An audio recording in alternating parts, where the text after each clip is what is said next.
Yeah, so I'm a North Carolina native and live in Charlotte, the Charlotte area.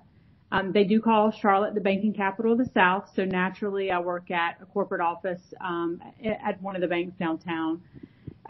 Just a little bit about myself, my family. I have one son who's 17. I've been married for 19 years. Feel like working out is my life, but hobby wise, he would probably say I'm really good at spending money, so shopping, traveling. And I do like to cook, so thoroughly enjoy that, and that kind of comes along with, keeping up with the nutrition part of working out. And as far as, my history with sports, I was really big into fast pitch softball and swimming in my youth, but then after motherhood came along, I didn't prioritize fitness, like many others. And it wasn't really until the end of 2019, even before the pandemic, that I got back into the gym. I hired a weightlifting coach, spent 2 years, focused on strength training. And I see a lot of progress in, the composition in my body and really liked what I was seeing. But what I didn't have was the competitiveness. I missed the team aspect of it. And so my husband's a runner and I joined him in a 5K and actually won. And so I had a lot of fitness that was built up because of, the weightlifting. And so that was what challenged me. So last year, the fourth quarter is when I actually started running. And so, I set a goal for myself. I turned 40 in 2 weeks. And so, my goal was to be fit at 40. And, here I am, a marathoner right before my 40th birthday. That's amazing. Yeah, I can tell you're in banking when you said the fourth quarter. So that's kind of funny right there. Yep. Yeah. Okay, so you did your first 5K, call it, this time last year, and then you went from there to training for a marathon. What made you decide to go from a 5K to 42K? Yeah, so I had that goal in my head that I wanted to go big or nothing, and that's just kind of always how I have been.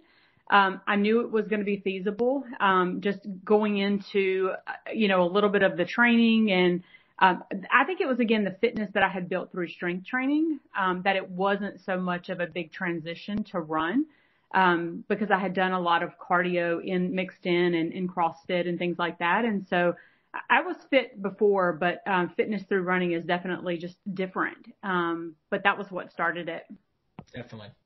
Can you say more about your routines? I think my sense is that you work like you said, a corporate job at a bank, which is probably very demanding. You also have a teenager, which is, got to be a handful as well. And a teenager that is probably a senior in high school. So there's a lot of things that are happening. You're married. I think I heard a dog in the back. You have a lot of things going on. When it comes to your fitness journey, whether it be running or weightlifting, how do you do it? How do you fit it all into a 24-hour day? Well, I am a very routine and schedule driven person. I mean, honestly, we went to Disney World a few years ago and everything from every ride we were going to ride to the hour was planned out. And that's just me. That's the way I've always been. I plan my days with purpose. What I want to accomplish, and then again, I set boundaries for myself and the things that I want to do and accomplish. And then, at 5:30 in the morning, I'm up. I'm starting my runs at that point. By 7:30, I'm bathed and on my way to the office. Then in the evenings, come back, and that's where I do the strength training. So it's double sessions. It's runs in the morning, and then in the evening, it's generally about 2 to 4 days a week, 2 minimum, but I try to get in, 2 upper bodies and 2 lower bodies per week. Awesome. So, if we go to your morning, so you're getting up at 5:30 in the morning to do your runs. Are you doing, indoors, outdoors, mixture of both? How do you normally, especially in the winter, because you would have been training in the winter? Yeah, so great question. Last winter I was all outdoors, and it was very cold. So I did, brave it out, but this year we actually bought a Peloton. And so I do a mixed, training. I try to do all of my marathon training, especially within the last 12 weeks, outdoors, just because I think there's more benefit in that. But absolutely, I do use the Peloton, 1-2 times a week, just to make it easier for myself and my schedule. Yeah, that's awesome. I would love to hear more about the strength training part of it. One of the things that I think a lot of our runners or runners in general could do more of is strength training. And yeah, my sense is your background was actually really great for that, and you brought that into your training. Could you share more about some of the things that you found were helpful in your to complement your running? You would run in the morning and you would strength train in the evening. What type of things that do you think you're the closest thing to an expert we've spoken to before? So what type of different strength sessions do you think are helpful to runners? If someone wanted to add 2 times a week, for instance, to start. Mm-hmm. Yeah, if it was going to be 2 times a week, even one, I would say there's probably 2 things I would work on. Core, and it's not sit-ups and things like that. It's more like full body core. So we're talking, planks is one. We're also talking about, the dumbbell side lifts, and also, just general core that you're going to get through like back barbell squats. And then for legs, it's really going to be single leg. So RDL, single leg, the back squats are good. Bulgarian split squats are good because it's working on single leg. I find that myself included, a lot of runners have imbalances, and the imbalances can really be offset by doing single legs as opposed to, the double leg. Yeah. I'll share your story from my own personal experience for what it's worth is, last year I was going through a training cycle, and I was just having a lot of pain in my ankle. And so I went to a physical therapist who, was recommended by, he's the guy who works for the Atlanta Track Club. And when I went to go see him, I went to someone in the neighborhood first, and they were like, saying, oh, I have low arches. They were giving me a bunch of exercises to work on my arches. And I went to this guy, and he didn't even look at my ankle. He was trying to find out what might be causing that. And the thing he discovered for me was that I wasn't activating my glutes enough. I was instead using hamstrings, and I was instead using calves as opposed to using the strong glute muscle. And it just had happened over time. And so he started having me do a lot of the things you mentioned, the RDLs, the split squats, etc., to learn how to activate my glutes. And it was like night and day, because it was this huge, big butt muscle that I hadn't been using in a while because I was relying upon other weaker muscles comparatively for the running motion. And so having that base is, that's outstanding. Absolutely. Little things like hip bridges or hip thrust, and all of that will definitely impact the glute area. And it's such a big injury prevention tool that we can, put in our little toolbox to help us. Most people are extremely sore after a marathon, and I have to say, everybody was like, you're not going to be able to walk upstairs. I really felt fine after the marathon. That's amazing. There were things here and there that, I could tell I ran 26.2, don't get me wrong. Yeah. But it wasn't like I was sore. Going upstairs was not a problem. And I think that all of that I would attribute to strength training. That's great. Let's talk more about the marathon. So you ran the Chicago Marathon. What made you choose that one? Was it just timing, time of year? Maybe there was a bank up in Chicago that you went to? Oh, well, it is the Bank of America Marathon. I made a connection as I said it. Yeah. Like so actually, I was guaranteed a spot into the race because of the employer. That's awesome. That's great. Okay, so what was that experience like? Tell me about your travel up there, how you managed it with work, all those type of things. Yeah, so, work's definitely not a problem to get off, especially because it is their event. So they were extremely excited that I was participating. And actually did, a little bit of a send-off party, so that was neat. I'm not a fan of training in cold weather. I don't like it at all. I would prefer heat. So when we arrived there, it was raining, it was freezing, it was windy. I mentally was kind of depressed. But the next day, it was so much better. It was still cold, but it wasn't raining, and it was sunshine. the weather was absolutely amazing. And coming into it, I had a great training cycle, very consistent. I averaged about 50, 55 miles a week, which is a lot for a first-time marathoner. I had a great coach from Forward Motion, which is a local company for this cycle, and really focused on not only the strength training we've talked about, but really the nutrition, and not just food, but supplements to support the goals, Peregrine being one of those. I felt like it gave me great recovery again and focus on the runs that I had.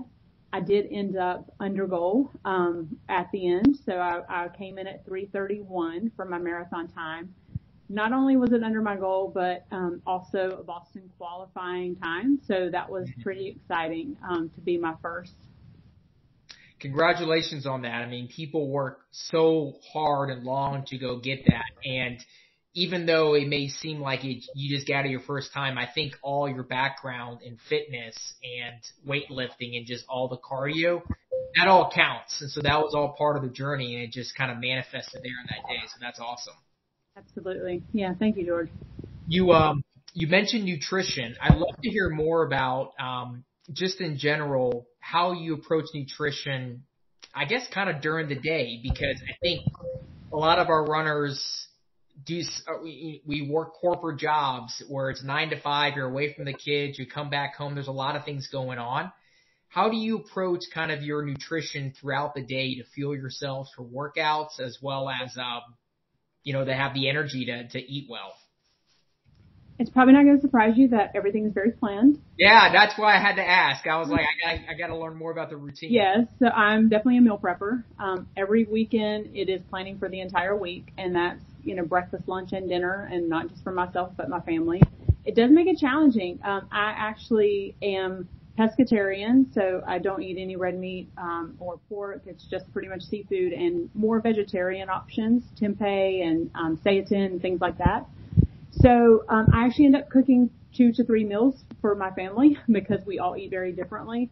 But I do meal prep on the weekends. I also track macros, very much into tracking macros. I've done that since I started weightlifting about 2 years ago.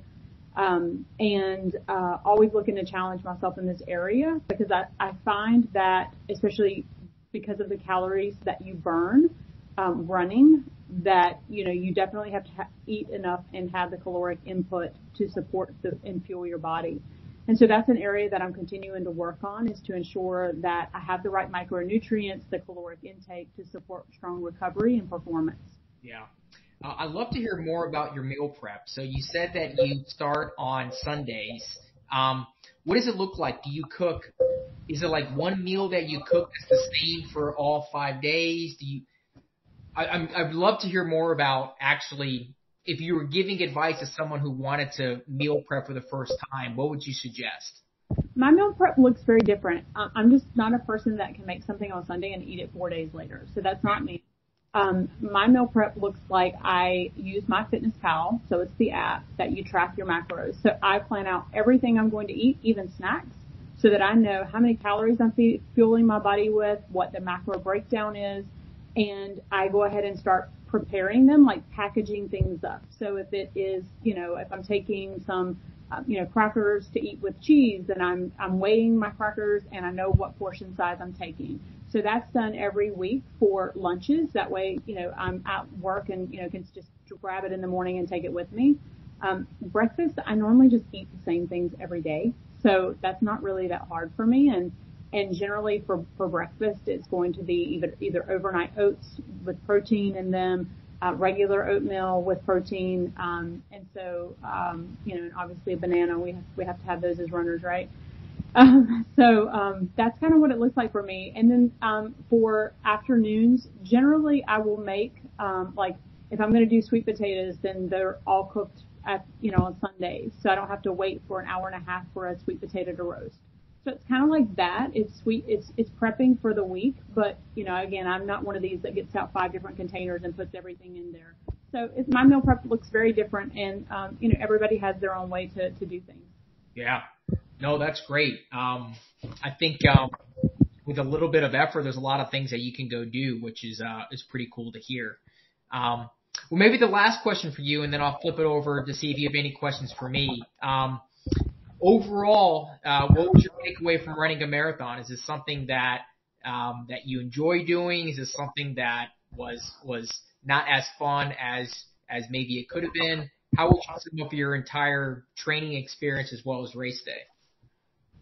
Actually, I'm one that likes a lot of training. I like training almost more than the races. And most people are the opposite. Like race day is just that, that spark that gets them started. I enjoy the consistency. I enjoy the good sweat, the gratification that you get after a run. I think that I definitely am more excited to continue training. I'm actually in a training cycle right now for the Houston Marathon, which is in February. So it was really close to do back-to-back with Chicago, and I realized that. So, my goals and expectations of that race are going to be a little bit different. But it was a choice that my husband made. That was the race he wanted because he grew up there, and he did that race 20 years ago, so he'd like to PR on that one. So I am going, and we'll see what happens. Cool. Well, best wishes with running the Houston Marathon. That's all I have from my end. Is there anything that that I should have asked that I didn't ask, or any questions that you had for me? To be honest, George, the first thing I would say is thanks for reaching out to me about, the Peregrine vitamins and supplements. I am a supplement junkie. So if it exists, I have probably tried it, read about it extensively, and I'm sure I know exactly what's being put in my body. And I did that when you reached out to ensure that it was something I really wanted to commit to. I did. Great. I found that the vitamins, and minerals and the real energy that you guys are using in your products, it was very appealing to me. It's clean, it's vegan. Honestly, it's affordable as well, right? So even if we didn't have this partnership and my friends, the runners that are in my community and my circle, like it's affordable to them. The probiotic, I would say, is absolutely amazing. Like many female runners, I do supplement with iron separately. Yes. And if you're ever taking iron, it can really mess with your GI tract. Yes. So the probiotic has been incredible, and so I would just say that I fully support the product and appreciate again you reaching out to me. That's great. Yeah, it's great to hear. With the avoiding red meat in your particular diet, I know that can be hard to iron sometimes because I can even sense for me that when I'm feeling very fatigued, usually for me, I'll eat iron out of red meat, and that really helps a lot. But I also have an iron supplement as well that I'll take every now and then. But yeah, you have to be careful with it for sure. But that's cool if you're saying, because when I started the product, almost 5 years ago now, I was a runner, but I was also a chemist in my former life. And so I had sat down one day when I was approaching 40, and I was taking a bunch of different supplements, and I was trying to simplify it because I was taking almost 12 different bottles. And so I said, wouldn't it be great if I could just design something that would work for me as a runner? And so I had sat down and made the formula down at the lab that I could bring it to life. And I made 48 bottles just so I had a 2-year supply. But then I put it on Amazon one day, and that was 4 years ago now, and we've sold over 3 million vitamins to thousands of runners in all 50 states, and now we're starting to be carried in running stores. And the best part about it, though, is talking with runners like you and hearing their stories, because I learn something every time. Meal prep is something that I had to get much better at, and so I was hoping. One of my good friends is into powerlifting. And so he's very big into meal prep, and he's been helping me with it a long time. And so I was hoping you might have some tips there as well. So that you did not disappoint. So thank you. Awesome. Well, it's good to talk with you. Cool. Well, the pleasure was mine. Thank you for your time. Best of luck with Houston. I'm sure we'll talk again before then, or emails. I'd love to hear more about your progress, but I really appreciate you sharing your thoughts tonight. All right. Sounds good. Thank you again. Take care. See you, Kristen. Okay. Bye-bye.